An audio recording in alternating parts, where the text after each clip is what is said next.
سائم خانزادہ نے کبھی اپنے گارڈ سے اس طریقے سے بات نہیں کی تھی۔ وہ گارڈ تو سائم خانزادہ سے عمر میں بھی کافی حد تک بڑا تھا۔ وہ گارڈ خود حیران تھا کہ آج کس طریقے سے سائم خانزادہ اس سے بات کر رہا ہے۔ پہلے کبھی تو سائم نے اس طریقے سے اپنے سے بڑوں سے بات نہیں کی تھی۔ آج بے شک اس کا غم بڑا تھا، اسے تکلیف تھی، تبھی وہ اسی طریقے سے بات کر رہا تھا۔ ایسے کیا دیکھ رہے ہیں میری طرف؟ گارڈ کو اپنی طرف بے یقینی سے دیکھ سائم نے غصے سے کہا۔ تو گارڈ نظریں جھکا گیا۔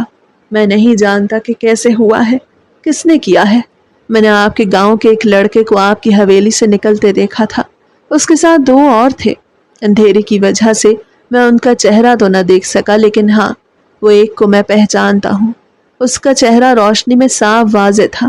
ان دونوں کا تو نہیں، لیکن اس ایک کا بتا سکتا ہوں، پھر آپ اس کے ذریعے باقی 2 تک بھی پہنچ جائیں گے۔ گارڈ نے سر جھکائے ہی جواب دیا۔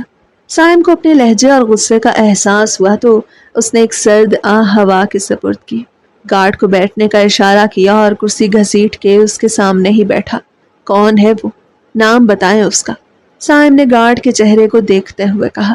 چہرے پر جھریاں صاف نمایاں تھیں، سر پہ چوٹ لگنے کی وجہ سے پٹی بندھی تھی، سر سے نکلا خون چہرے پہ جم چکا تھا، ہاتھ باقاعدہ کانپ رہے تھے۔ ارحم نے منہ موڑ کے ایک سرد آہ بھری۔ وہ غصے میں ایک بزرگ پہ ہاتھ اٹھانے جا رہا تھا۔ سائم کو اپنی غلطی کا احساس ہو رہا تھا۔ وہ آپ کے گاؤں کے نعمان کا بیٹا ہے۔ سائم خانزادہ نے مزید گارڈ سے کوئی سوال نہ کیا اور انہیں آرام کرنے کی تاکید کرتا وارڈ سے باہر نکلا اور ہسپتال سے باہر نکلتا چلا گیا، جبکہ پیچھے داجی اور باقی لوگ ارسلان کی فکر میں ہلکان ہو رہے تھے۔ سائم بنا کسی کو بتائے وہاں سے نکل گیا تھا۔ اس رات کے 2 بج رہے تھے۔ مجال ہے جو وہ سوئی ہو۔ بار بار اس کی ماں اٹھتی اور اسے سونے کی تاکید کرتی، واپس جا کے لیٹ جاتی، لیکن وہ بس آرام سے ناول سامنے رکھے، منہ میں ببل ڈالے اپنے کالے گھنے بالوں کو ایک لٹ کو انگلیوں سے الجھاتے ہوئے ناول پڑھ رہی تھی۔ جب اس کی ماں ایک آدھے گھنٹے بعد آتی تو 5 منٹ بعد سونے کا کہتی وہ واپس ناول پڑھنے لگتی۔ تمنا، کیا ہو گیا ہے بیٹا؟ اب ٹائم دیکھو 2 بج رہے ہیں اور ابھی تک تم ناول پڑھ رہی ہو۔ اب اور مزید نہیں، چلو لاؤ ادھر 2 ناول۔ تمنا کی ماں نے آگے بڑھ کے تمنا سے ناول چھینا تو وہ منہ بسورتی اٹھ بیٹھی۔ اماں کیا ہو گیا ہے؟ تھوڑی دیر پڑھوں گی پھر سو جاؤں گی، 5 منٹ کے بعد، 5 منٹ پکا۔ وہ منتیں کرتی اپنی ماں کے ہاتھ سے ناول لینے لگی، لیکن فاطمہ بیگم تو جیسے اب اس کی ایک نہ سننے والی تھی۔ ناول لیتی زبردستی تمنا پہ ایک کمبل ڈالتی، خود کمرے سے نکل گئی۔ تمنا جانتی تھی کہ اس کی ماں نے ناول کہاں رکھا ہے، اس لیے خاموشی سے اپنی ماں کے سونے کا انتظار کرنے لگی۔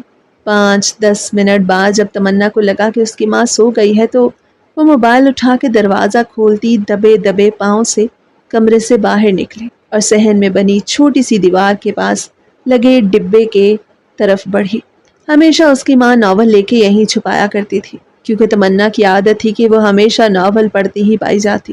نہ اسے گھر میں کسی کے آنے کا لحاظ ہوتا، نہ کسی سے بات کا، یہاں تک کہ جب کھانا بھی کھا رہی ہوتی تو سامنے ناول ہوتا، اسی لیے وہ تمنا سے ناول لے کے ہمیشہ یہیں چھپاتی تھی۔ تمنا نے آگے بڑھ کے وہ ڈبہ کھولا اور ناول ہاتھ میں لے کے خوش ہوئی۔ گھر کے باہر ایک گاڑی آ کے رکی۔ اس سے پہلے باہر آیا انسان دروازہ بجاتا اپنی ماں کے اٹھنے کے ڈر سے تمنا دروازے کی طرف بھاگی اور فوراً دروازہ کھول دیا۔ فائزہ کی نظریں مسلسل اپنی ماں کے کمرے کے دروازے کی طرف تھی کہ کہیں وہ اٹھ تو نہیں گئی۔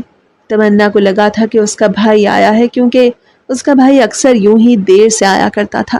اس نے آگے بڑھ کے مقابل کا ہاتھ تھاما اور اندر کھینچ لیا۔ کیا کرتے ہیں زاوی بھائی؟ آپ کو نہیں پتا اس وقت ماما سو رہی ہوتی ہیں؟ چلیں آپ۔ وہ اندھیرے میں ہی مقابل کو اندر کی طرف دھکا دیتی دروازہ بند کر چکی تھی۔ تمنا نے جب دیکھا کہ زاویار اپنی جگہ سے نہیں ہلا ہے تو وہ اسے دھکا دیتی اپنے کمرے میں دھکیل چکی تھی۔ مقابل تو حیران تھا کہ کس دیدہ دلیری سے اس نے اسے گھر میں گھسا لیا۔ وہ زاوی کہہ رہی تھی، یعنی کہ وہ اسے زاویار سمجھ رہی تھی۔ مقابل کو ایک پل کے لیے حیرت بھی ہوئی، کیا یہ لڑکی بنا سوچے سمجھے ایسے ہی دروازہ کھول دیتی ہے؟ خدا نخواستہ اگر اس کی جگہ کوئی اور ہوتا تو شاید یہ لڑکی ایسے سلامت نہ رہتی اب تک۔ وہ جس کام کے لیے آیا تھا وہ کام چھوڑ